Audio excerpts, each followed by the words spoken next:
Hello and welcome to the Clock and Talk. I'm your host Tez. We are an Arsenal podcast, but today we're talking all World Cup with a little bit of Arsenal. Each and every week I'm joined by a couple of my good mates. Tony, how are you, mate?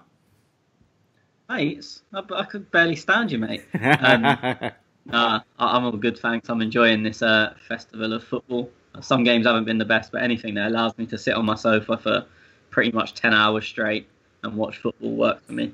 It's a marathon of football. It's fucking game after game. It's brilliant, isn't it? Yeah, it is literally like, as I said, even when the games are bad, it's just like, well, the alternative would be watching some other shit like that I don't care about. So, like, even I prefer to watch a bad game over a good episode of, I don't know, fucking EastEnders or some shit that I don't watch. So for me, yeah, just this festival of football really works for me.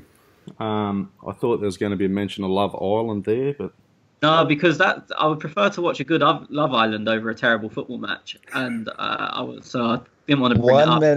1 minute into the show, and you're already talking about Love Island. Yeah, it didn't fit the point I was making, so I wasn't going to bring it up. But as Tez got me on the subject, what a program! Okay, moving right along. Our little mate from he's currently in America, and it's the world of soccer down there, isn't it, mate? How are you? Schwinn. Oh, it's so bad, boys. You have no idea what I'm going through. I shared a couple of links with Tez and Tony for our listeners, and I'm sure some people who listen to us in America will know exactly what I'm talking about. The World Cup here is a sham because the commentary is so bad that pretty much everyone watching is watching on Telemundo and watching the games in Spanish, because we have all these weird references coming up during the English feed. So it's pretty sad, actually, but football is pretty good when it's muted as well. So I guess that's the go for the next couple of months, or month rather. Since you brought up shambles, I have to make a mention for our Australian listeners. As they'd all know, Optus is our broadcaster over here, and what a fucking shambles it is. You only have to follow Optus at Optus Sport. Basically, the CEO has come out today and apologised to the Australian football fans because Optus just hasn't held up. I don't know whether it's the infrastructure or the app. Basically, it's driven through the app on a internet service, a little bit like BN Sports, but Optus just can't keep up with the amount of people watching it. So good luck on Optus, and good luck for the future there, because I don't know, but unfortunately, I think that's the way football and these sporting events are going to go, is a streaming-based service, and Optus are really learning the hard way at the moment. So, Tony, look, we're not going to go through every single game because there's been some cracking games, but I'm going to start with we'll do a bit of a theme, like a good, the bad, and the ugly. So, Tony, out of the games that you've seen, mate, what's your good moment out of the 9 games? Or this is the 9th game now as we're recording, Costa Rica and Serbia. I don't want to pick an individual moment. I just want to pick all of the Spain-Portugal game. I can't remember the last time I've seen a game of football that good. Like, just the whole game. And it wasn't just... Sometimes you get high-scoring games and they're exciting and they're entertaining, but the quality isn't all there. And you get goals because the quality isn't there and the defenders are bad and whatnot. And I know, obviously, Ronaldo's second came from De Gea mistake, but the quality of the whole game was so high. Spain were unbelievable with the ball, moving it so quick, not really losing it. Portugal looked devastating on the counter-attack. They were so fast going forward. Just the quality of the whole game I thought was unbelievable. So I don't want to pick one moment from that game, although if I did, it'd be Ronaldo's free kick. But I don't want to pick one moment. That whole game for me was just... If you don't enjoy that, football isn't for you. Yeah, I was actually going to say, if you don't like football, watch that game, because it was brilliant. It was a real showpiece of what football is about. Schwinn, what's your good, mate? I do want to talk about that Ronaldo free kick, because wow, ice cold. Right when the penalty was awarded, there was, of course, David De Gea trying to play some mind games with Cristiano, but I'm sure he's not going to try and do that ever again. And the way Ronaldo eventually took focus at the end, and the referee bumped into him. That's never good. When you'll be thrown off a little bit. but the the steel to go through it, the nerves, the calm mentality to whip through the ball and leave David De Gea stranded. Fantastic game, and hard to disagree with you boys there. For me, the good would be Peru. I think that game was a surprise, the Peru-Denmark game. Yep. Peru were also very comfortable on the ball. Of course, nowhere close to Spain, but you found themselves, getting into situations where you would think, well, they're not going to be able to wriggle out of here. And they did very comfortably, not through luck, but actually through technique. Cueva stood out a bit. Of course, he missed the penalty, but I thought he had a pretty good game otherwise, and even players like Advincula and Carrillo. So I really enjoyed that game, and that was one that I was not expecting to enjoy, so that's always a positive. Yeah, it was I honestly don't know how they didn't score. And a lot of people, we talk about the Argentina and Iceland for a minute. Messi, they say he missed, but hey, was a good goalkeeper, or did he miss the penalty? But you look at the Peru penalty, and how did he miss that? Just skied it. I think he tried to put a little too much sauce on it. He was probably nervy. I think you can tell by the stutter, and the more elaborate a run-up is usually to the ball, I feel that's directly proportional to how nervous you are. Look at Griezmann's penalty, and I'm sure we'll talk about the Australia game at some point. But he took one step before he hit the ball into the side netting, and that's a perfect penalty. So you don't really need to run from outside the box, unless you're just going to run and try to deceive the goalkeeper without taking a stutter. I mean, it is the stage, it's the World Cup, so you're as high as it can get when it comes to pressure. So it's understandable, but to answer in the way they did, in terms of the way they played, especially Cueva after missing the penalty, I think they deserve a lot of credit. And it's unfortunate that they didn't win, but at the end of the day, I think they'll have a lot to be positive about and move on from here. Yeah, it'll be an interesting group, that, with Australia in it. And like I say, you said we'll get to that a bit later. But before we get that, my good was a team called Russia, because I actually wrote these teams off when we done our preview. I said, would Russia be the World Cup if they were hosting the event? And I thought, Saudi Arabia aren't the greatest of teams. It might be a 1-0 victory. Could even go a 1-1 draw. But to come out in the opening game and get 5-0, I thought was amazing opening game. I know there's been lots of other games and great games, but you're under the spotlight of the world, and when you're hosting an event of this scale, to come out and get 5-0 result, I thought that was really good for Russia. Tony, what's your bad, mate? I'm going to go with the Nigeria performance against Croatia yesterday, just because I expected so much more from them. I wasn't surprised that they lost. I think when we done our how we thought the group would go, I said Croatia would come second, and to come second, they would have to beat Nigeria. But Nigeria were just so flat. You expect them to have pace and power and really have a go. And they just didn't. I don't think, I'm not 100%, but I don't think they had a shot on target. I'm sure I read that somewhere. It was just, they just didn't turn up. There was nothing. There was no pace. There was no intensity. There was no pressing. It was just like, and I don't think Croatia were good, which is what makes it more, for me, bad. Nigeria were better than Saudi Arabia were against Russia.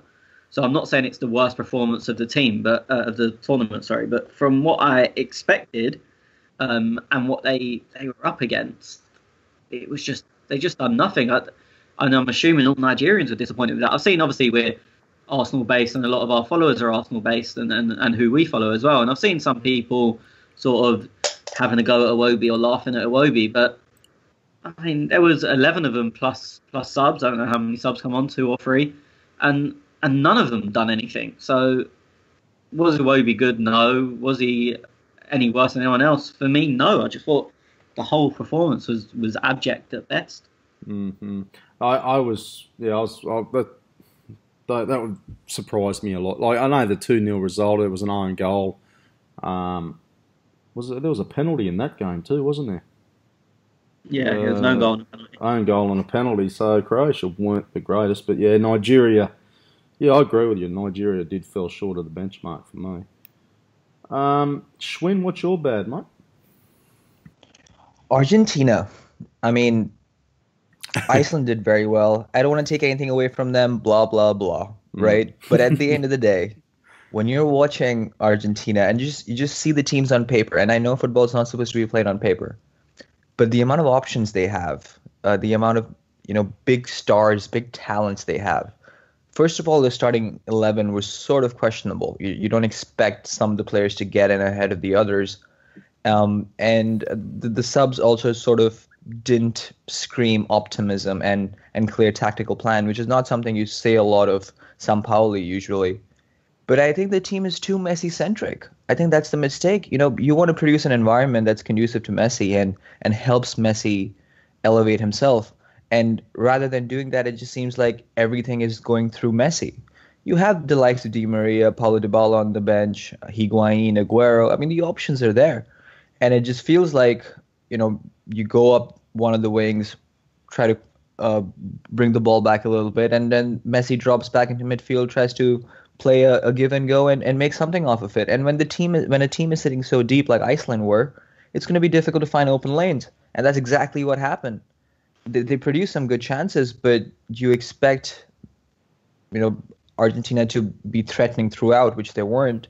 And of course, when the moment came to capitalize, Messi uncharacteristically fluffed a penalty, which of course has been the case, I think, for the last 6 or 7 last penalties he's taken. But you just knew even before he took the penalty, I had the sense of that he's not going to be able to score this. And of course, if he did, then we'd be like, of course, it's Messi and he's going to score. But the whole performance screamed of very pedestrian mentality, and that was available to watch from the football that was being played too.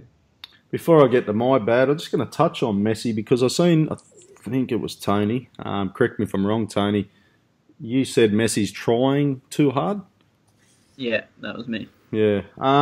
That's basically what I noticed. Exactly the same. Messi just seemed to be trying too hard. I don't know how Argentina are going to go now. Di Maria, well, just quickly, Tez, was he trying too hard, or do you think he has been told to try too hard? You know what I'm trying to get at with that question? I mean, I'm just not sure whether that's the game plan or whether that's just Argentina players giving him the ball because he's Messi. Well, that's the thing. For me, he's playing like he doesn't trust anyone else, so he has to do everything himself. And the problem with that as well is the other players are playing like that. They have the ball and there can be 4 options on, one being Messi. And even if he's the worst option, they give the ball to him. So he's coming and picking the balls up off the centre-backs because it's like he doesn't trust the players to get the ball to him. And granted, they're not as good as the players he has at Barcelona getting the ball through to him, but they're still good players. So he's doing that. But then when other players get the ball, like the amount of times Di Maria got not in behind, but down the wing and tried to cut it back to Messi every single time. And even in the end, the Iceland players were sort of embarrassed by it. They were just going to stand next to Messi and forgetting everyone else. It was literally just like you knew at all times the ball was going to Messi, regardless of whether he was a good option or not. So the reason I said he was trying too hard was the amount of times he was running and coming and literally taking it off the centre-back's feet. They weren't even passing it to him. He was essentially tackling his own centre-backs. Sorry, 1-0. Oh, he's missed a sitter. Mitrovic has just missed a 1-on-1. Sorry. I was saying he was trying too hard because he was doing too much. But then the other players were playing like, oh, we can't do this. Only Messi can sort this out. I thought it was really poor. Yeah, and I was going to say exactly similar to what you were saying about Di Maria. He just kept cutting it back into Messi, and Messi, I don't know whether he's told to do it, Schwinn, or that was their game plan, get the ball to Messi, Messi will score. But he just, I don't know whether it's the weight of a nation, and everybody almost says Messi, if he's not the best in the world, he's obviously up there with Ronaldo as the best in the world, and you can debate yourselves on that one. But, is it, if Messi retired, next year, do you think his career would be darkened by not winning a World Cup? Absolutely. Absolutely. I mean, look, football is very quantitative, but it's also very qualitative, and people will remember how he went crashing out. If it's one thing not to perform and lose the game, and it's one thing to give it a go and be unlucky on the day. I don't think any of us would argue that it was a ladder yesterday for Argentina. It was definitely the former. They were poor. That's it. And this is not just a reflection on Messi. I think we should also talk about Sampaoli if things keep going this way at the end of the group stages, because Argentina have not really had a tactical coach, at least for the last two World Cups, I would argue. And this is the first time they've had. And you expect someone of Sampaoli's vigor and mentality to switch things around. He's kicking every ball in the touchline. And you would imagine for him to register these things, as you guys just pointed out to. But there wasn't a recognition of this. And it seems like Messi is once again, looming large on the team. When you have the right manager, he'll control the likes of Messi and he'll control the tempo that the team set. And they're just unable to do that. That's very disappointing. I want Argentina to do well. I'm not an Argentina fan, but I want Messi to do well because he probably would cement his position as the best player in the world. But right now, in today's world, there's no argument that Ronaldo is not just in better form, but I think Ronaldo's aged better. Someone made an analogy the other day that he's very much like LeBron James in that regard, that he's also managed to make teammates around him better as he's grown with age. And that's a fantastic thing to do as you grow older in football and sort of diminish physically. Not that I'm saying Ronaldo is diminishing physically. But at this given moment in time, I definitely take Ronaldo in my team over Messi. And I don't think I've ever said that before in my life. Interesting. Look, my bad, and you guys have sort of stole a bit of the thunder with Nigeria and Argentina, so I'm going to have to go back to the World Cup pre-show.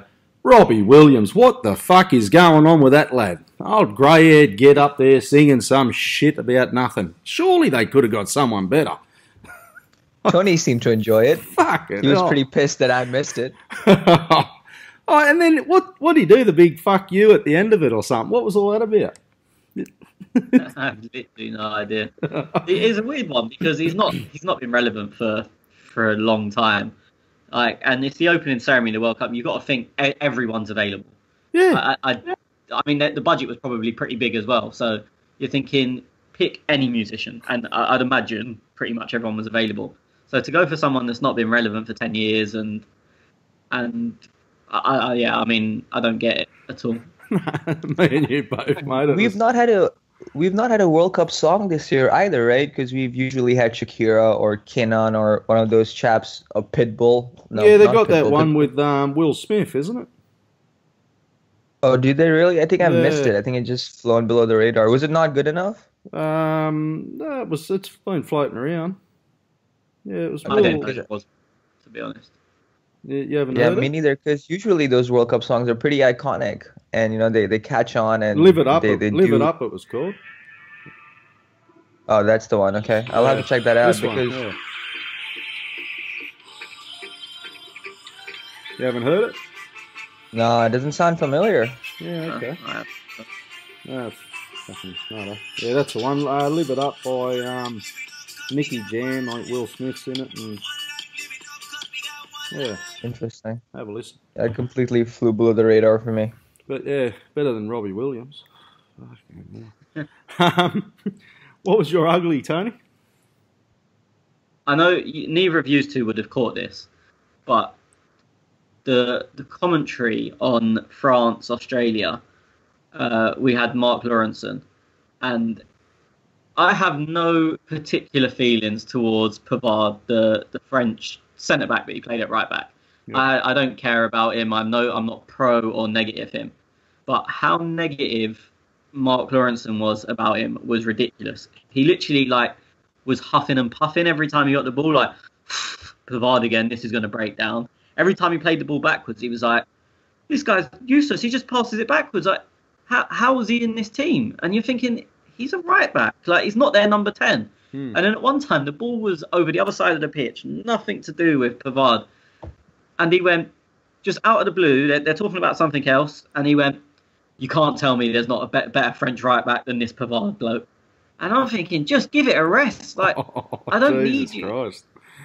Like, I think people get caught up. I don't know if I watch football differently to other people, but I don't want to know the commentators' opinions. I can form my own opinion. I'm perfectly good at that. So if I think he's playing bad, like I tweeted it out and someone said, well, he's not having a good game, but the other 10 are as bad. This was in the first half. And I was like, yeah, I know. So I've formed an opinion. You formed an opinion. Someone has just scored a ridiculous free kick. Collar off. Outrageous goal. Sorry. Yeah, so I'm thinking, like, I don't want your opinion. Don't tell me if a player's, especially when he's never heard of them before. He's watching them for the first time. He doesn't know how they perform week in, week out for their team. So, like, it was just ridiculous. And everyone on Twitter was just hammering him. And so I'm hoping he doesn't get another game. It was literally painful to listen to. Wasn't we linked to that guy? Yes. Yeah, that was the guy Will linked to. Okay. So what? Yeah, I'm not defending him because we've been linked with him. I don't think he was brilliant, but it was so over the top. It was literally outrageous. Yeah. Schwinn, what was your ugly, mate? I'll have to bring in the commentary here as well, and I'll leave you guys with a snippet of how one of the games was started here. And the commentator, right as the ball was kicked off, said, "It's soccer time." So imagine how you get put off by that at the beginning of a football game. But that wasn't the worst. Sorry, I know I'm stealing your thunder here, but that wasn't the worst bit of commentary I've heard from America. Was it Iceland beats Argentina 1-1? Was that worse? Yes. I mean, that just defied, like, that's not even knowing anything about football. That's simple maths. Like, the most basic of maths.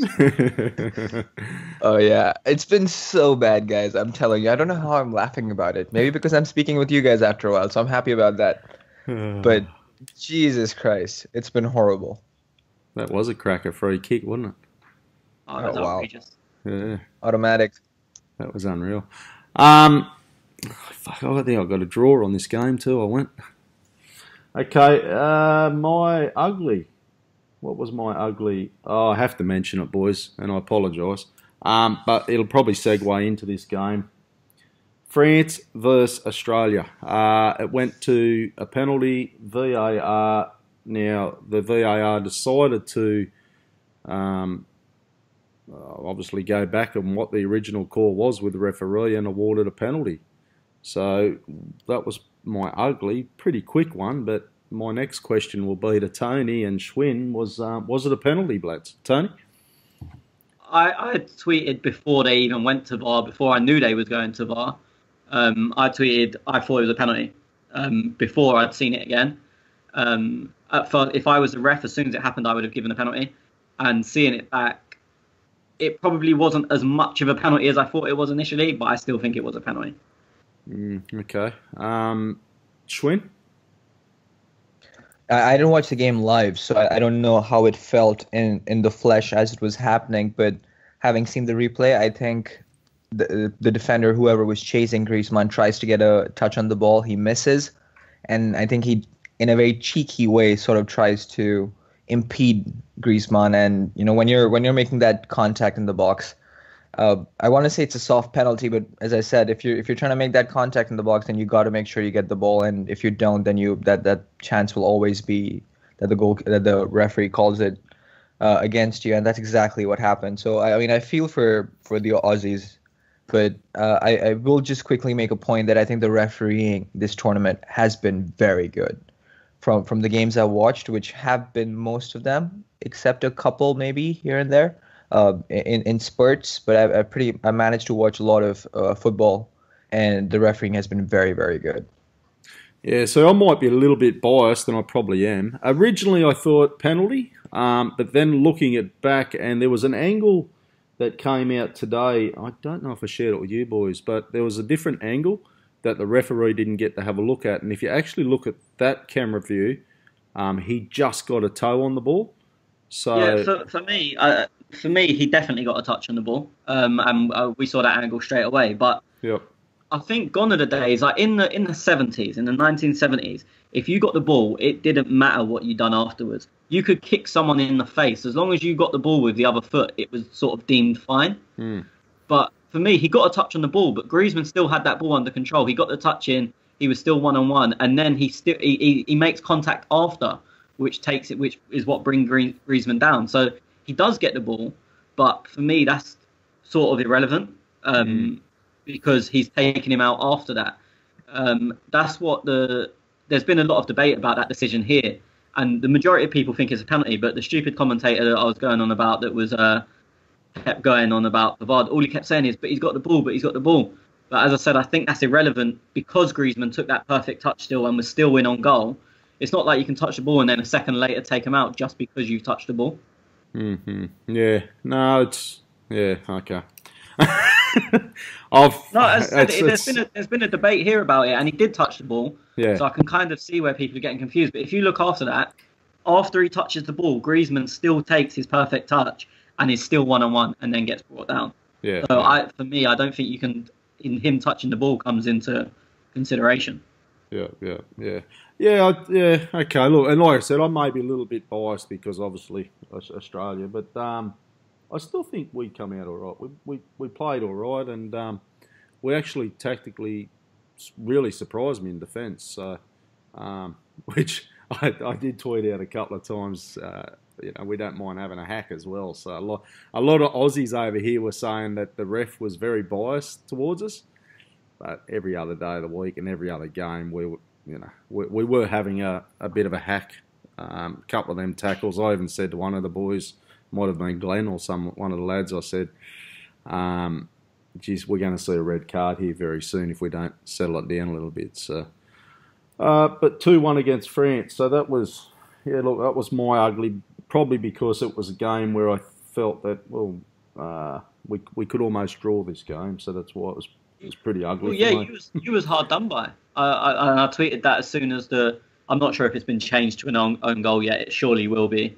But as soon as that went in, you could see that took the wind out of the Aussie sails, so to speak. But yeah, I tweeted straight away, it's very cruel on Australia. I think you were very hard done by. You matched them. It seems like maybe you didn't match them for quality, but not many people will. But in terms of the battle and the football match as a whole, you perfectly matched them. And I think you were a bit hard done by. Oh, thanks, mate. Denmark and Peru, though, I'm worried about Peru out of both of them. They look really good, Peru. Okay, boys. So that's about. Anything else you want to add on what you've seen, Tony, around the World Cup? No, not off the top of my head. I've just seen that Kolarov free kick again, and I know everyone would have seen it by the time this goes out, but it's literally ridiculous. Okay, well, let's move on to a little bit of Arsenal news, and I have to talk about my legend, golden boy, Granit Xhaka. Tony, he signed a new contract. How good's that, mate? Yeah, look, I rate Xhaka. A lot of people thought the potential or seemingly done signing of Lucas Torreira could damage Xhaka. I think he's a perfect type of Emery player, to be honest. I like him. I think he has so much potential. I've said on here many times, I think he has all of the aspects we need from him. He just never shows them, or very rarely shows them all at the same time. So one game his passing's excellent, or his long passing's excellent and he can't defend, or his positioning's poor. The next week he'll be excellent defensively, great positioning, but can't pass the ball 2 yards. Towards the end of the season, we saw it all coming together a bit more, and he was good in a lot of games. So to me, it seemed logical. I don't know. I'd imagine he signed a 5-year contract when he signed 2 years ago, so he's getting down to 3 years. And hopefully, more than anything, it shows a change in our model that we're going to start tying these people down earlier rather than leaving it into the last 2 or 1 year, and then you start worrying. So I was going to ask you, because I didn't see, is it so he's there for another 5 years? I don't know what the extension is. Arsenal are annoying because they just say long term. Yeah. Okay. So you didn't hear either, righto. Schwen, what do you think, mate? Great minds think alike, don't they?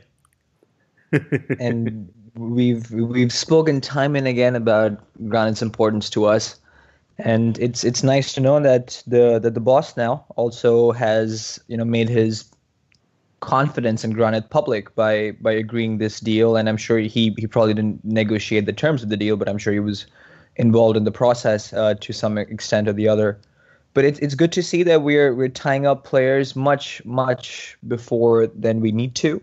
We've often ran contracts down, and as we do that, the the ball is switching over to the player's court. Aaron Ramsey is an example from now, and of course we all remember what happened with Mesut Ozil and Alexis Sanchez.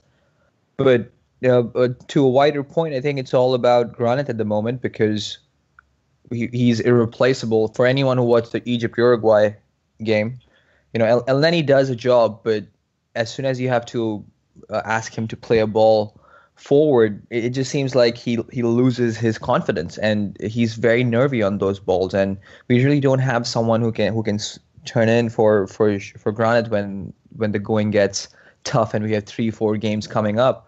So I think it's a very positive move. I think it gives a lot of confidence to someone like Granit that he has a place at the club, even under the new manager. And someone like Torreira, as Tony just mentioned, will be, in my opinion, a very good compliment to him. So I'm very excited. It's just all I'm thinking about right now is Aaron Ramsey. I just want a decision on him. Just go or sign an extension. And I don't want any more confusion there. It's driving me nuts at this point. Haven't heard any reports. No reports of a link to a different club. It's just so slow that I want to think something, but then I have nothing to go off of. And it's a little nervy for me. Yeah, it is for me too, mate. I'd like to know what's going on there, and I think every Arsenal fan would like to know what's going on there. But Granit is a excellent bit of news just before the World Cup. People did say that it all happened, didn't it, over in the World Cup in Russia? So, and a couple of people actually said, whether you believe the reports or not. I don't know if you've seen it, Tony, that they were tweeting that if Arsenal officials are over in Russia doing Granit's deal, they must be scouting some more players. Well, I mean, it was scouts will all be. Every club will have, every major club will have scouts there anyway. The Xhaka deal's been done while he's been away with Switzerland, but that could have been any time in the last 2 weeks. They said, I think Arsenal said in their actual press release, it was done on Wednesday, which obviously the day before the tournament started. But yeah, I mean, it would have been agreed. It's not like they've gone out and everything would have been agreed and they've just gone out to do the final touches. So, I mean, I don't know who would have gone over to do that, because if it's literally just a signing of a document, you don't need anyone important. You just probably need someone the coffee boy. Yeah, just take this piece of paper to Russia, please, mate. Yeah. Yeah, I mean, we'll have scouts there anyway. It was widely reported that we had scouts at the Spain game. But I'd imagine that we have scouts at least one of the games every day.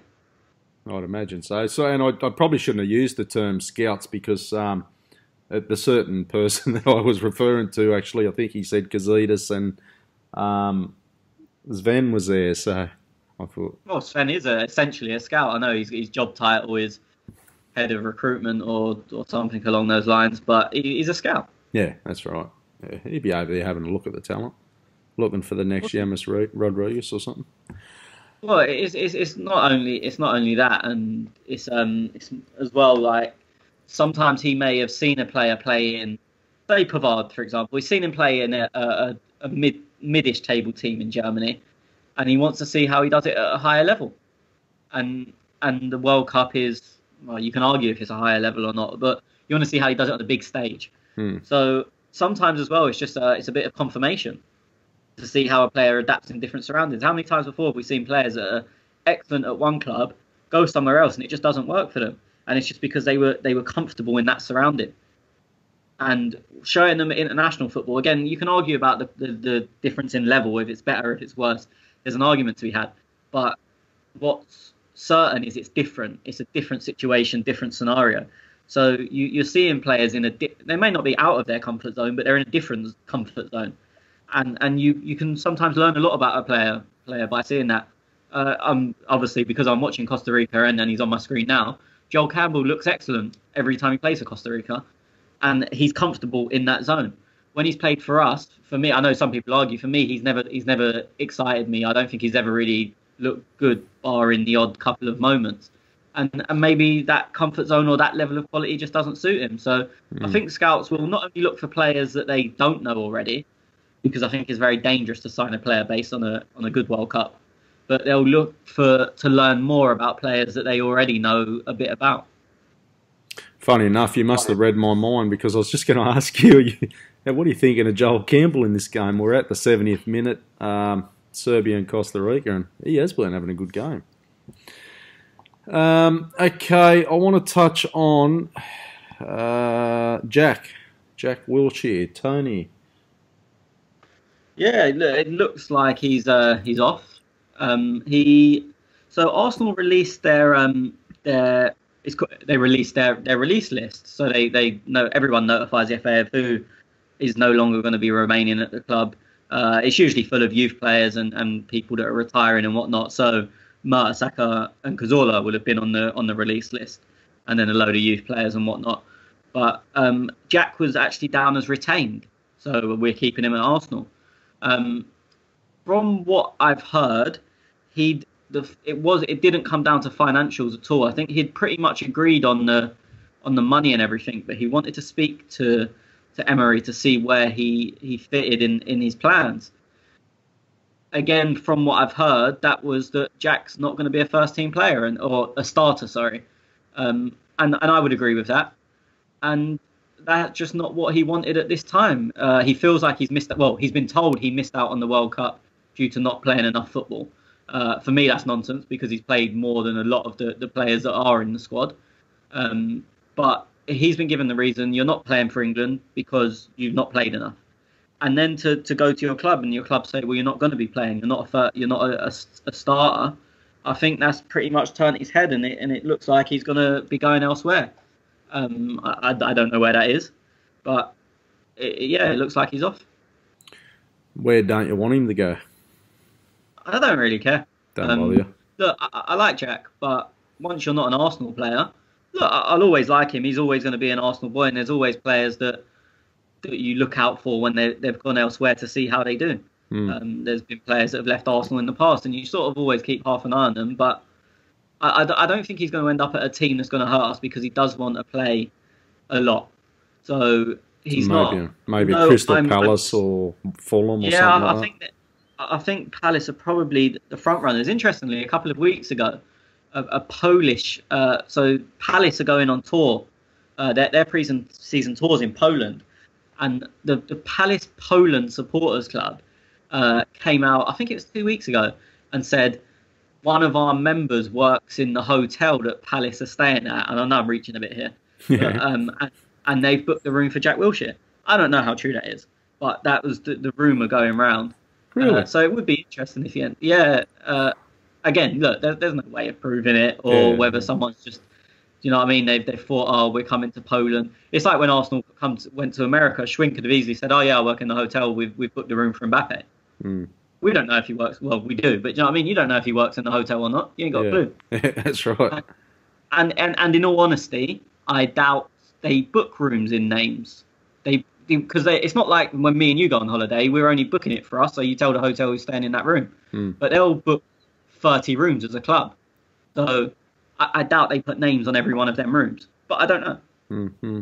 Oh, it'd be interesting to see. Crystal Palace, geez, they could use him too.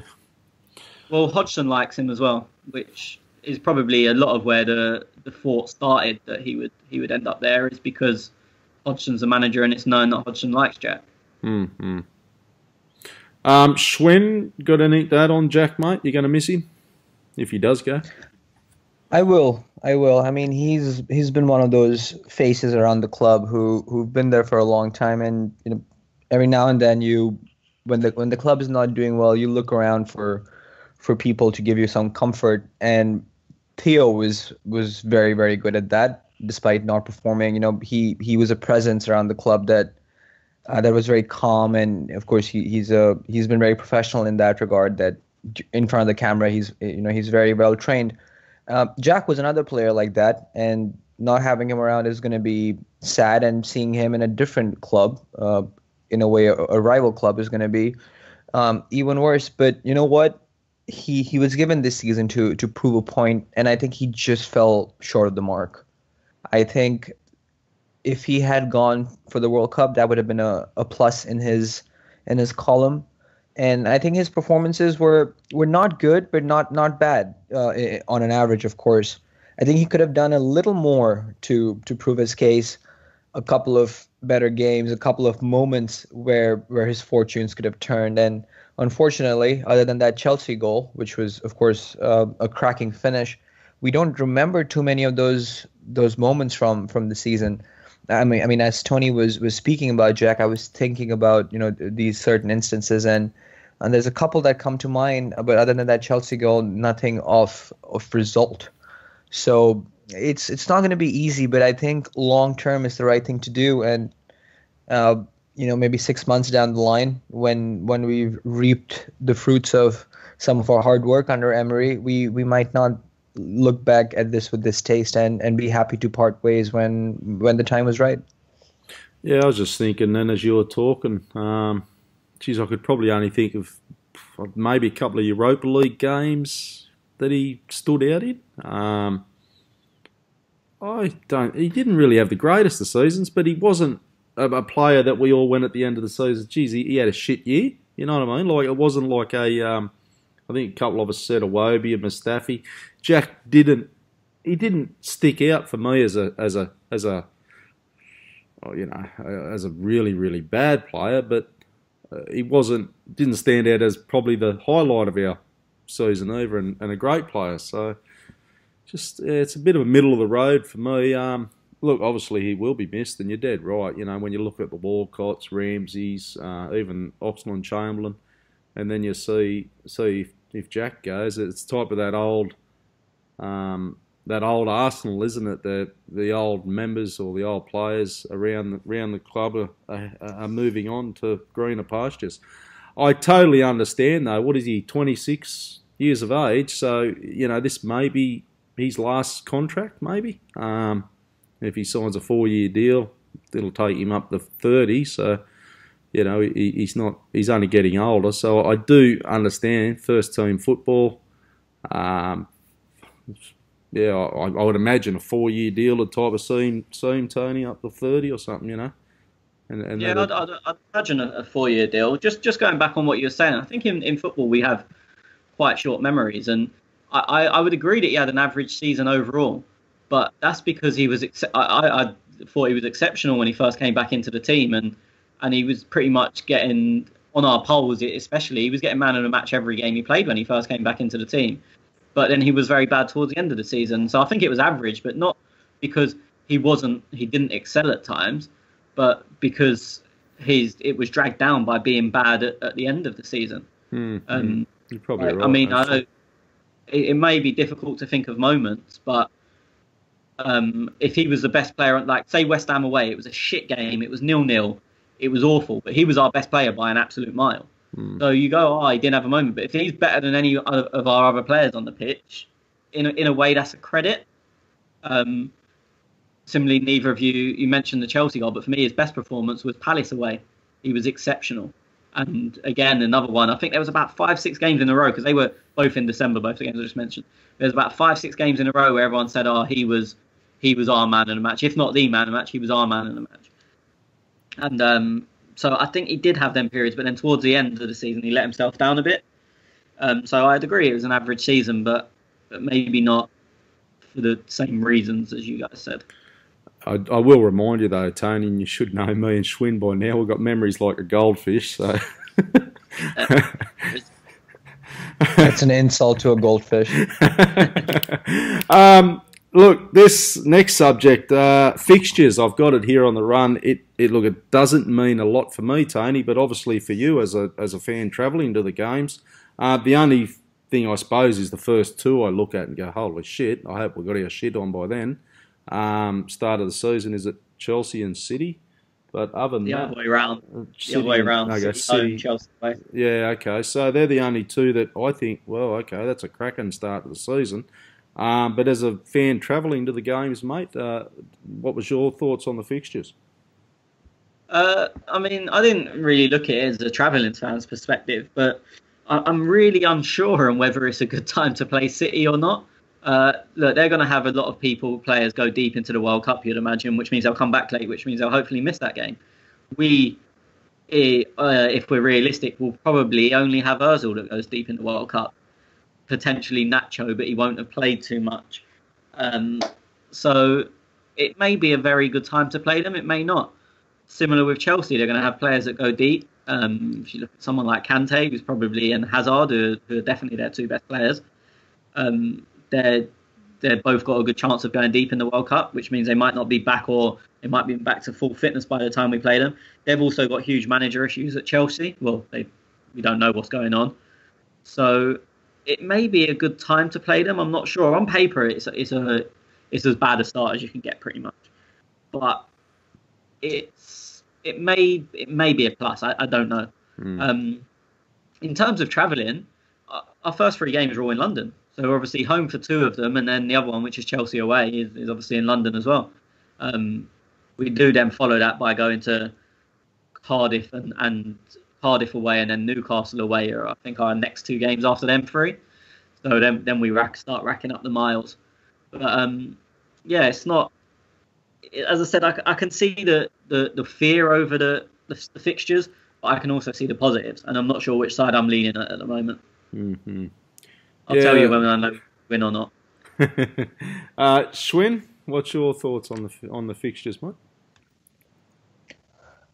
I mean, I was trying to think about it as Tony was speaking, how I feel about it one way or the other. But football moves so fast that even 2 days is a long time in football. And as Tony was detailing the different issues or the advantages we could potentially face, things might change. France may bow out.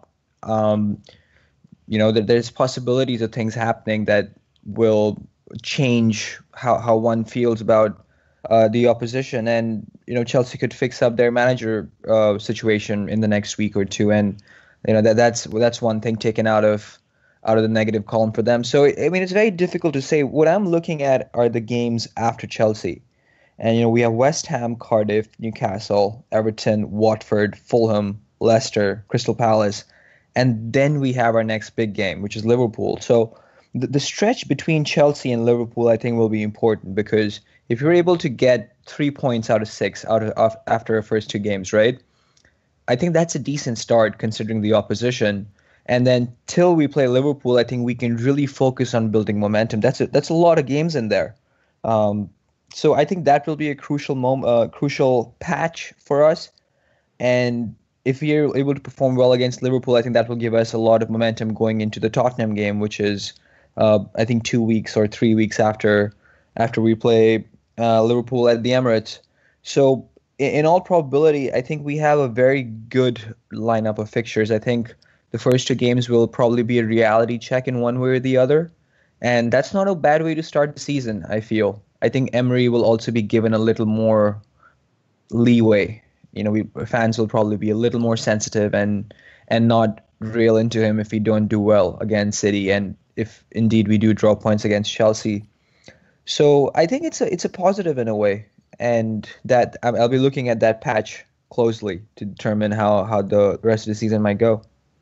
Just one thing I forgot to say. Sorry, You're Premier right, League go fuck themselves, giving us Man United away on a Wednesday. It's a joke. Just have local games for midweek. It's not that hard. Anywhere within 50 miles. For us, that's about 8 teams. For most clubs would have 3 or 4 options. To make a club, and look, other clubs may have it worse. I don't know. I've not looked. But to make a team travel 170, 180 miles on a Wednesday night is not the club. Obviously, it doesn't matter to the players. I'm talking about for the fans. The average working man isn't going to be able to go, That should never be a problem. I think it's ridiculous. There's so many ways around it, but the Premier League don't care. It gives them a good midweek fixture to put on TV. But I just think it's a joke, and it's not the type of game that should be played midweek anyway. You never get as big a build-up with a midweek game because everyone's at work and going about their normal life. So, Arsenal Man United shouldn't be a midweek game anyway. But they don't care, do they? Did I see, though, and it was only on the comment after you tweeted that out, that can change? So all fixtures are subject to change, but what's the likelihood of it, though? Almost definitely not going to move, because we've got Tottenham on the weekend before. Yep. That's Sunday, December Sunday for me, sorry, so it'll be Saturday. At the moment, all fixtures are penciled in for Saturday, 3 o'clock, and obviously most of them will change. But So we've got Tottenham the week before, then we've got Man United midweek, then we've got a league game on the weekend, and then the weekend after we've got or the weekend before, on the week before, sorry, we've got Europa League. So it's very, very unlikely that it will get moved. There is always a midweek fixture that week penciled in. This year, I know I just mentioned it, but it was West Ham away this year. Again, 10 miles away, if that. So it's not too bad. But there is almost certainly not going to be moved. Okay. There you go. Yeah, it's a bit of a fucking bit of a shit for you, isn't it? Or even for just everyday it worker. Doesn't matter for me personally. Yeah. But it does matter for a lot of people. And I know, especially from the countries that you two guys are in, saying a 200-mile journey, you lot probably think, oh, yeah, I'll do that while I'm asleep. Obviously, with the size of your countries. But for us, obviously, if you finish work at 5 in London and with London traffic, there's no way you're getting to Old Trafford for a 7:45 kickoff or even an 8 o'clock kickoff.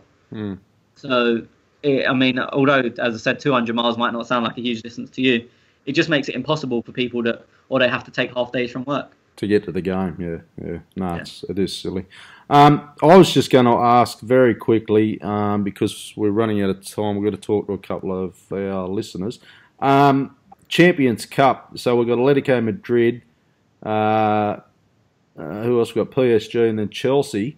Obviously, everyone, all us Arsenal fans, are going to be really having a look at these games because, it's the first time we're going to actually see Emery. And what happens, how's he set up and all the questions are going to be answered, I suppose. Does he take this as a bit of a test run, though? And what if we're looking 3 games in, these 3 games, and we haven't won a game? Questions starting to be asked, we're going to have a shit season. All the negativity shit. What's your take on that? For me, just he uses it as a chance to see how the players work within his system. Even if it's the same formation on paper as we've used before, which I don't think it will be, but even if it is, he's going to obviously... He said he wants the high press, and the theory of high pressing and actually doing it and fitting in the system, you can high press all day on the training ground, but it's going to be completely different in a game. And in pre-season, when the fitness isn't all there anyway, it's just going to have a chance to him to get used to the players and the players to get used to him in actual match situations. I don't think... I've never looked too much into results in pre-season. Yep. We beat Bayern Munich last year and got absolutely battered by Chelsea. It's always on who's more ready. That's all that really matters in pre-season. And so if you lose 3-0, it doesn't mean you're particularly worse than the team you've lost 3-0 to. It just means they're more ready, or they've picked a stronger team, because the manager's going to want to see his whole squad. So when we lost to Chelsea, we had, I think, Reece Nelson started. It was I don't even want to say half a team from us. It was less than half a team from us. Well, from them, it was not full strength, but not far off. And so it looks on paper, Arsenal lost 3-0 to Chelsea, but you can't really look too much into it. So I think pre-season friendlies are just on who's more ready and who has picked a stronger team for that particular game. Okay, because I don't want to break it to you, boys, but that's only 39 days away. Atletico Madrid. So it's going to be anyway. Right, let's just to point out and blow my own trumpet. Remember when I said on the podcast we'd be playing Chelsea in Ireland, and you looked at the fixtures and said no? I was right. Yeah, right. Schwinn, take this man. Get him away to me. Okay, so we are up to our favourite part of the show where we actually speak to a couple of our listeners, and you can do that each week. We're going to run with this. So you can get us on Skype. Just follow us on Twitter at @clockend_talk. We'll share the link a few times on Skype. You can add us to the group chat. And when we record our podcast, basically you can come on and ask us a question. This week we've got Vish. How are you, mate? Hey guys, how you doing? Good, mate. Good. It's good to hear your voice, mate. Yeah. Probably I sound better than how I speak on Twitter. That's all right. You've been following us a long time, mate, and we know who you are, so we got an eye on you, buddy. What's your question, mate? What do you think of the chances of the likes of Joel Campbell, Ainsley Maitland-Niles, and Alex Iwobi improving under our new manager? Tony? Personally, I don't really think Joel Campbell will be given a chance to. I think even if he does improve, I think he's so far away from the required level that even if he makes a 10% improvement, which is a huge amount, I still don't think he would be good enough for a place at Arsenal. So I think they'll just cut their losses on him, whether they can get a fee for him because he's still got a year left, or even if they let him go on a free just to get him off the wage bill. So I don't think he's going to come into it.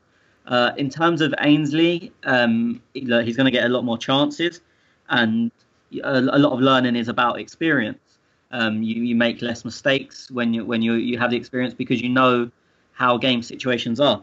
So, especially with Ainsley's age as well, I would expect to see a big improvement in him over maybe the next 2 years. I think this season he's a Europa League centre midfielder and maybe our fourth or fifth choice, but I personally think we're going to play a flat three, so being fourth or fifth choice isn't the end of the world. And then if he needs to impress in them situations, and towards the end of the season he may be in the starting lineup or really pushing for next season. That I think that'll be the plan for Ainsley. In terms of Iwobi, everyone knows I don't rate him. There is something in there. I don't think he'll ever be enough to be an Arsenal player, but there is parts of his game that are quite nice. I personally would loan him out to a team where he's going to play 30 plus games and tell him to go and prove himself. I don't think he's ever going to improve by, even if he has the best coaching in the world, if he's not going to get on the pitch, which I don't think he should do at Arsenal at the moment, you're never really going to improve. You can't improve too much on the training ground because you're never putting these things into match situation, and it's easy to do things when you're not under pressure. Just as a bit of a side note, obviously I don't do it anymore, but I used to get to every game an hour early and watch the warm-up. And the amount of times I used to see Philip Senderos put free kicks in the top corner from 30 yards in the warm-up, it was like every week he'd do 5. There's no pressure. All of these players can do it. I mean, there was a video going around of Koscielny doing like a Rabona into the top corner. You think he could ever do that in a game? Of course not.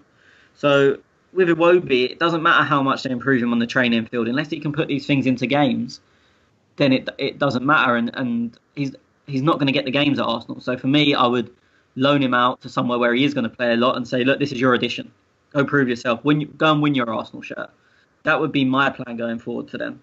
I don't know what you guys think. Well, just talking about Joel Campbell, Tony, and Vish wouldn't have heard this part of the podcast just yet because of the editing and whatnot, but we're just talking about how we just watched him for Costa Rica, and we were both all saying that, he's having a really, really good game. Do you think Emery would be looking at, these World Cups or Sven or whoever's, choosing what happens to a few of these players and going, we need a right winger. He's been playing at a good World Cup. Give him a shot.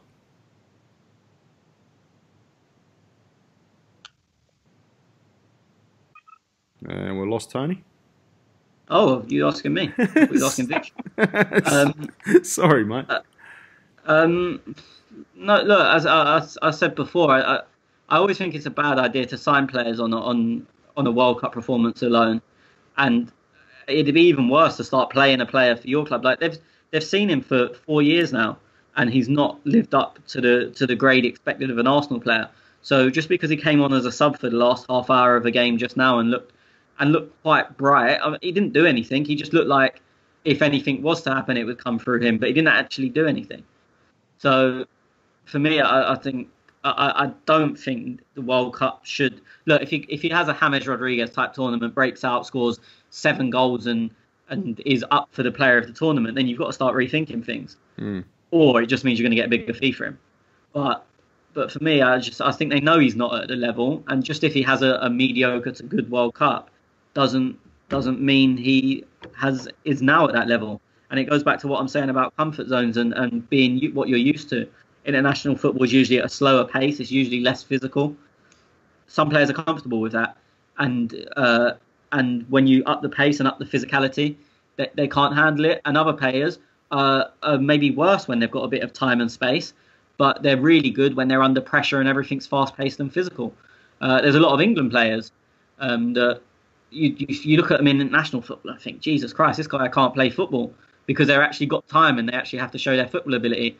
Whereas in the Premier League, they look half decent because they're very good under pressure and they're very strong and they've got a really good engine. So they look good in that situation. So I don't think the World Cup compares to league football. And I've always said it's a bad idea to sign someone just based on a good international tournament. Good World Cup. What do you think? I think if you're looking at a young gem, then it might be different because you can pick them up for next to nothing and take the chance on them, which is what we done on Joel Campbell 4 years ago, pretty much. But when you're looking at a top end or a higher end player, then I think it's a terrible idea. Okay, Vish, what do you think of that, mate? Yeah, I completely agree. Look at him play. Other than perhaps converting him into wingback, how Victor Moses was converted into wingback when they realized he's not very good as an attacking forward, I don't see a future for versus Joel Campbell at Arsenal. Also, what does Tony think of the fact that Jack Wilshere might be off or is off to Palace soon? We've just done it. We've just done a bit on this that you'll hear later. But just to quickly sum up, I still don't know if it will be Palace. Obviously, they look like they're the front runners.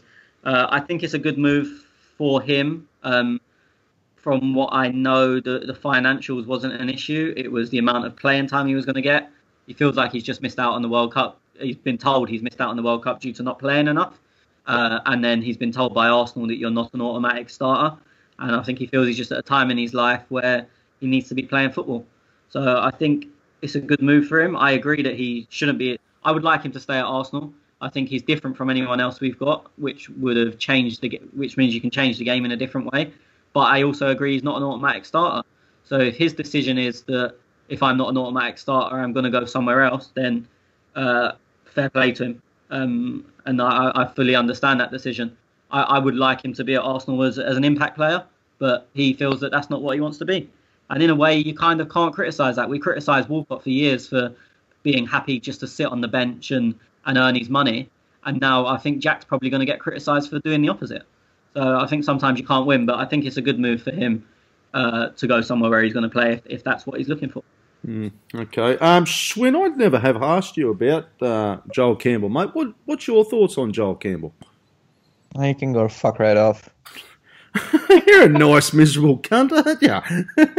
You're I'm just not a fan, done with mate. these halfway players, though, mate. I mean, under Arsene, all these players got enough of an opportunity to make amends again and again and again.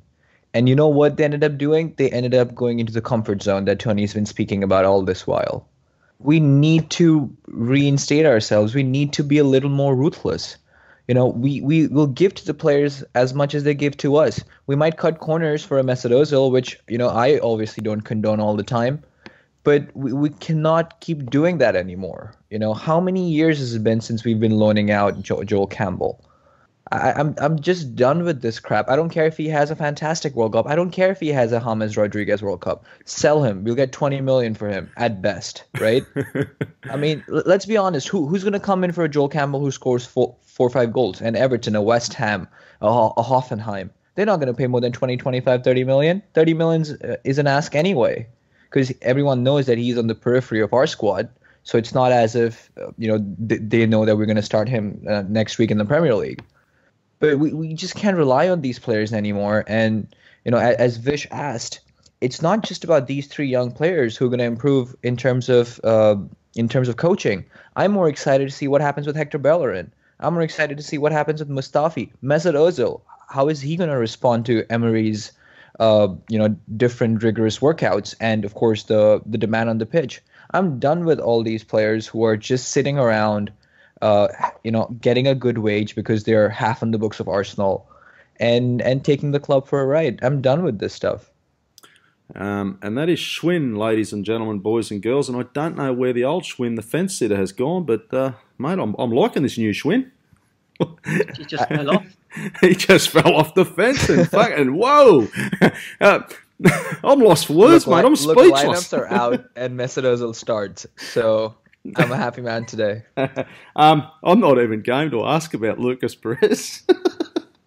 Well, you know what? There's a different answer on that, because when Vish did ask this question, I was going to say Lucas Perez seems someone who Emery seems to favor, and I'd rather have Lucas in our team. I think whatever we saw of him, whatever little we saw of him, wasn't bad. He scored a hat trick for us in a decent Champions League game. I thought he connected very well with the likes of Mesut Ozil, Aaron Ramsey to an extent. I think his interplay was pretty good. I'm not sure why Arsene never favored him. Maybe that signing was forced down his throat.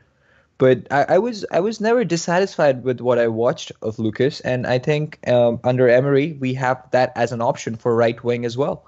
So I don't think Joel Campbell will figure anywhere. Okay, Vish, any response to that, mate, or you agree with Schwinn? No, I 100% agree with him there. We really need to trim the sword and get rid of all the dead wood, and starting with Joel Campbell. But if Sean was saying we're going to get 20 million for Joel Campbell, we were struggling to get 17 to recoup the 17 for Lucas Perez. So we'd be lucky to get 5 for Joel Campbell at this rate.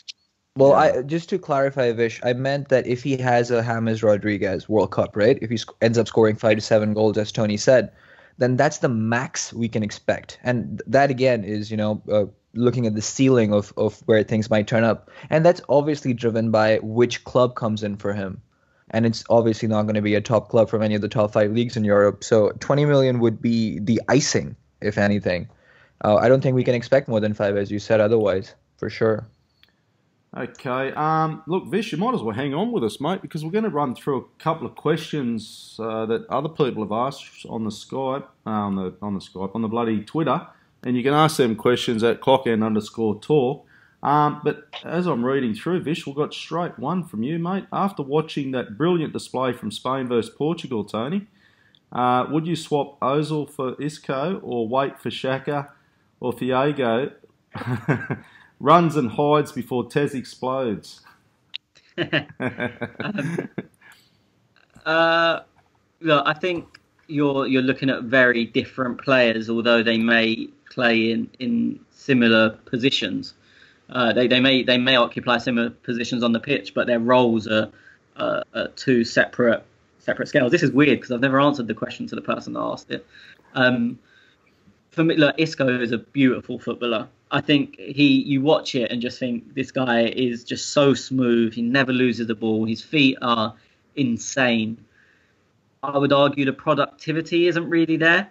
And I'm sure someone will probably come out with stats that he had a better season than Ozil at some point in terms of productivity. But I think the thing with Ozil is you may not always enjoy him. He may not be that silky smooth footballer with the style that Isco has. But he produces either directly end product by goals and assists, or a lot of what Schwinn calls hockey assists or pre-assists. I think Ozil was very effective. In the final third, whereas I think Isco is a lot easier on the eye, but he doesn't produce. So if you're looking for a team that keep the ball and look pretty, then I could understand people saying they want Isco, but for me, obviously, goals win games, and I think you're more likely to get goals out of a team that has Ozil in than has Isco in. On the other side, I'm pretty sure you was just doing it to piss Tez off because they're completely different players. But just to piss Tez off even more, Thiago in for Xhaka. Oh, fuck off, queer cunts. But while we're just talking about Ozil for Isco, oh, mate, I would swap him every day. Isco is... Go fuck yourself. I knew I could twist that around. Okay, Schwinn, we got one for you, mate. Vish, did you want to add anything to that, mate, or do you agree with it all?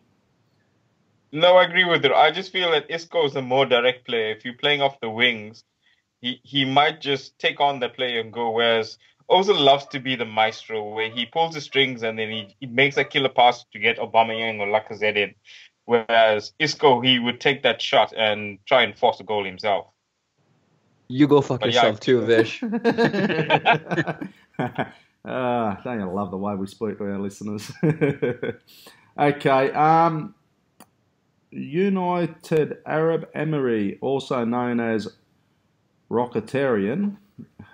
How do you rate England's chance against Belgium? Do we rate them? The one question you should have thrown to Tony, you're about to throw it to me, Ted. I'm going to. Actually, I thought I should have thrown this to Tony. And what is your prediction of the final group standings for Group G? We'll run around the table. Go with you first, Schwinn. Look, I was speaking with a friend of mine who's a United fan yesterday, and we were trying to think of midfielders, genuine midfielders that England has. And the only two that came to mind that are potentially going to start are either Dyer and Henderson. And for me, that's a problem. I think the defensive talent is there, although I'm not sure what the setup will be. I think playing Kyle Walker as the right center back is madness. I also think the attacking talent is sort of there. I don't like saying this, but I think Jesse Lingard has found some good form. And the likes of Dele Alli and Harry Kane, of course, know how to play with each other. Raheem Sterling is another very good option to have along with Marcus Rashford. So I think when you look at the team up top and deep in defense, there's some good names in there. I just don't know who's going to connect at all. And, I mean, no offense to Jordan Henderson. He just made a Champions League final. But can you see him taking this team over? I cannot, to be honest. I think they seriously lack a midfielder of the traits of Adam Lallana or a Jack Wilshere. I think they're going to miss that a lot. I don't think Dele Alli can take up that role, and I think that will inevitably be their downfall. So for me, the group will probably look something like Belgium, England. I'll go Panama, and then I'll go Tunisia. Although I think Tunisia will be a very good team, but I just want to go for something a bit wild and not obvious. So that'll be my group standings. Okay. Vish, what do you reckon, mate? Yeah, I would say Ruben Loftus-Cheek would fill in midfield quite nicely. But I agree with you, and definitely he's going to be Belgium on top, and then followed by England, and then Panama. With Tunisia, I don't see them ever winning any games over there. Okay, and Tony, do you actually rate your England's chances against Belgium, mate? No, I think we're shit. I think Southgate's clueless. Not clueless, that's harsh. Fuck it, it's not harsh, he's clueless. No, we're going to play. You just have to look at the players who played. We're going to play kick and run football. And for me, I think it's wasting Harry Kane, who, as much as it pains me to praise him, he's got to be in the top 5 strikers in the world. He has to be in anyone's list. He's got to be in the top 5 out-and-out strikers in the world. But where's the service coming from? As Schwinn said, they're not. We're going to play either Dyer or Henderson, and then Lingard and Ali ahead of him. Or against Belgium, I'd imagine we'll play both Henderson and Dyer, and then one of them two. But none of them are the type that are going to... they're not providers. You look at even... I know people say, Ali does it at Tottenham, but Eriksen is the provider at Tottenham. So I think he's just picked like the quickest players he can find, but not really... There's no football intricacy. I think Kieran Trippier, to praise another Tottenham player, is going to have probably a standout World Cup, because his delivery is so good, and that's the only way I can see us really getting Kane into the game. You'll have Sterling running channels, and Sterling's had a great season, but he's had a great season arriving at the back post and scoring goals, but England aren't going to use him like that. So I think we're literally just going to play kick and run football. We're going to keep the ball pointlessly at the back when we're not really going to be pressed apart from anyone but Belgium. And just I really can't see how we're going to break teams down. I hope we do. I hope we win every game 5-0. I'm completely wrong, and we're lifting the World Cup. I really can't see it. I mean, the Belgium games, as Schwinn said earlier, and I'm not sure if it was while we was on this call or while we was previously on, but Schwinn said that so much in 2 days football can change 360 almost. So that Belgium game, if I had to predict it right now, I would say Belgium would beat us, but we know Belgium are prone to not being as good as everyone thinks they are. Both teams have got to play 2 games before that date. So it's hard to say. Like, as I said, at this moment, I would say Belgium would win, but who knows? We could be going into that game with Belgium on 0 points. I doubt it, but it's possible. In terms of the final group standing, I think these two are probably writing Tunisia off a bit harshly. Every time I've seen them, they've been very well set up, very well organised. I think they'll be boring to watch. I don't think they'll concede many goals. But I mean, look, I don't know anything about Panama, but Tunisia, I don't think are going to be a walkover. They lost to Spain 1-0. I know it was only a friendly, but they only lost to Spain 1-0 with a very, very late goal. And I watched the majority of that game before I got really bored. And Spain didn't really look like scoring. I think that they played free. They changed shape during it, but Tunisia played. You can say it's free at the back. It was 7 at the back, and Spain had pretty much all of the ball. Tunisia had 1 or 2 breaks, but they don't give you much space to work into. And this is why I think someone like Trippier could have a good tournament, because if they let us have the ball out wide, Trippier's delivery is very good. I'm worried about us playing Ashley Young, which it looks like from the rumoured team that Ashley Young's going to start left wing back because he always has to come back in on his right foot to deliver. He is a better crossover ball than Danny Rose, but Danny Rose can do it on his left foot. And again, it just gives defences more time to organise. But I think, especially against Tunisia, a lot of our threat is going to be coming from wide areas. And again, I really think Trippier is going to have a good tournament. And I think that's the reason, why Walker's playing at centre-back, because, one, we have no pace at centre-back without him, and two, his pace against at least two of the teams, against Panama and Tunisia, who are going to defend deep, his pace will have no effect because there's not going to be any space behind to run into. And he's not the best crossover ball, whereas Trippier is a very good crossover ball. So I think I think there's two reasons there why Walker is going to play at centre-back. Yeah, I'm looking at the group and I'm thinking, if I was England fans, I'd be wanting to play Belgium first because I think you might do, obviously they are on paper they're a much better team, but I think and I'm not saying England is a bad team, but a little bit like Socceroos played France, I'm glad we played them when we did, even though we lost the game, as opposed to later in the tournament, because I think if they find momentum, who's Belgium play first? Do they play Panama? So obviously that's probably going to be a bit of a walkover for Belgium, finding a bit of form, and then what, they play England last in that group, do they?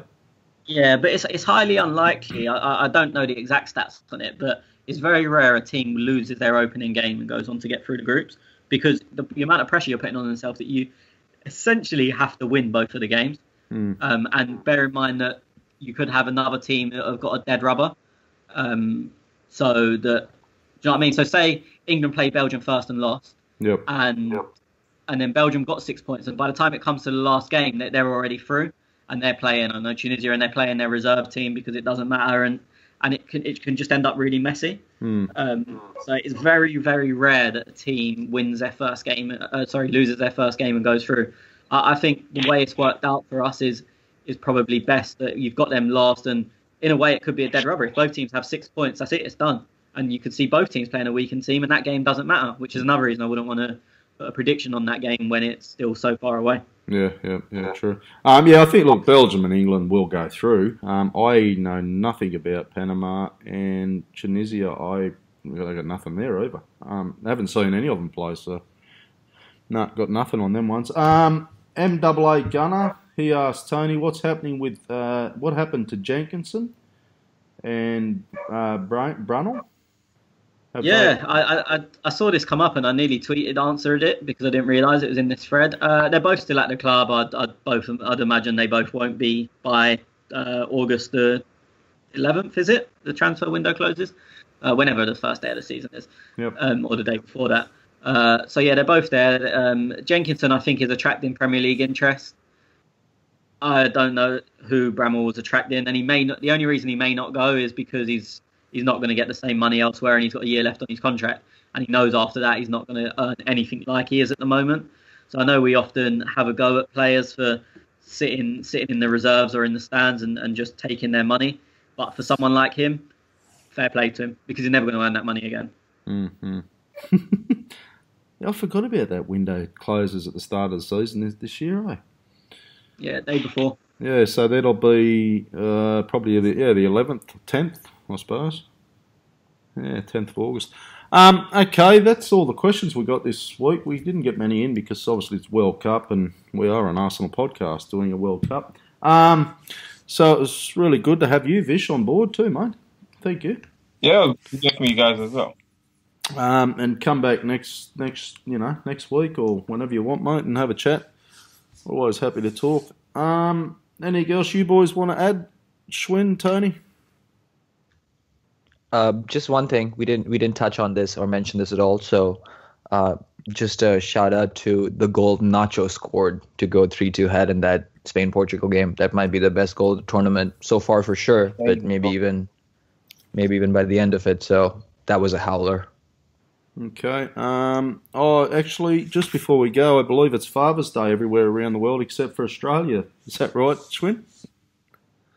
Well, it is here in America. I know the Brits tend to celebrate it in March, I think, if I'm not wrong. No, it is here. It's Father's Day here. Okay. It is. Oh, is there another Mother's Day then, perhaps in Britain? Yeah, I think I don't know when it is, but I think March sounds about right. Yeah, because Mother's Day, I think, in the rest of the world is in May. So yeah, it is Father's Day, and good on you, Tez, to bring that up. And happy Father's Day to you as well, Tez. Yeah, thanks, mate. Yeah, I don't even know. We celebrate it later in the year, so. But everybody out there and all the fathers, have a great day, because we are recording on Father's Day, and enjoy your time with your kids. Okay, boys, we'll be back next week, and at what stage we don't know when. We'll squeeze a podcast in between a couple of World Cup games. So thank you for listening, and thank you for downloading, and thank you everybody for interacting with us on Twitter. You can follow us at clockhand_talk. Thanks again, boys. Till next week.